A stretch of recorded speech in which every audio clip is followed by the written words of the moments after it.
ശരീരത്തിലുണ്ടാകുന്ന hormone വ്യതിയാനങ്ങളാണ് ആനകളെ മദപ്പാടിലേക്ക് നയിക്കുന്നത്. ടെസ്റ്റോസ്റ്റിറോണിൻ്റെ അളവ് ക്രമാതീതമായി ഉയരുന്നതുകൊണ്ട് തന്നെ ആന അക്ഷരാർത്ഥത്തിൽ ഒരു മൃഗമായി മാറും. വിലക്കുകൾ ഏർപ്പെടുത്തുന്ന പാപ്പാമാർ തന്നെയാകും പലപ്പോഴും ആദ്യ ഇര. ലൈംഗികാസക്തി, കാലാവസ്ഥാ വ്യതിയാനം, പെട്ടെന്നുള്ള ഭയം, വിശ്രമമില്ലായ്മ തുടങ്ങി നിരവധി കാരണങ്ങളാണ് ആനകളെ അക്രമകാരികളാക്കുന്നത്. സ്വയം നിയന്ത്രിക്കാൻ മനുഷ്യനുള്ള കഴിവ് ആനകൾക്കില്ല. അതുകൊണ്ട് തന്നെ അവർ പ്രതികരിക്കും. കാടിൻ്റെ നിയമം നാട്ടിൽ നടപ്പാക്കും.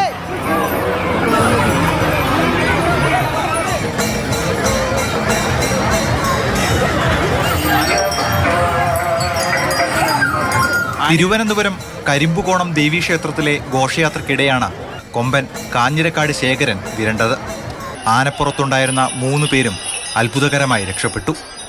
തൃശൂർ കുന്നംകുളം മങ്ങാട് പൂരത്തിനിടെയും ആന ഇടഞ്ഞു. കൊണാർക്ക് കണ്ണൻ എന്ന ആനയുടെ ആക്രമണത്തിൽ പാപ്പാൻ സജീവന് ഗുരുതരമായി പരിക്കേറ്റു. വൈക്കം മഹാദേവ ക്ഷേത്രത്തിലെത്തിയ ചിറക്കടവ് തിരുനീലകണ്ഠൻ എന്ന ആനയാണ് അടുത്തത്. പാപ്പാൻ സാബുവിനെ കുത്താൻ ശ്രമിച്ചെങ്കിലും തലനാരിഴയ്ക്ക് രക്ഷപ്പെട്ടു.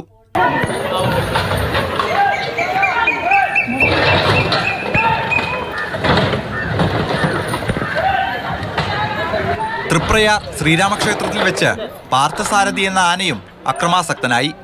വഴിയോരത്തെ കടകളും വാഹനങ്ങളും തകർത്തു.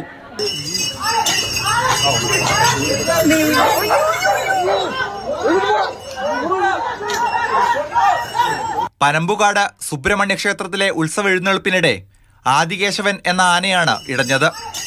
ആനപ്പുറത്തുണ്ടായിരുന്നവർ കടന്നുപോയത് ശ്വാസം നിലച്ച നിമിഷങ്ങളിലൂടെ. ആന ഇളകിയിട്ടുള്ളത്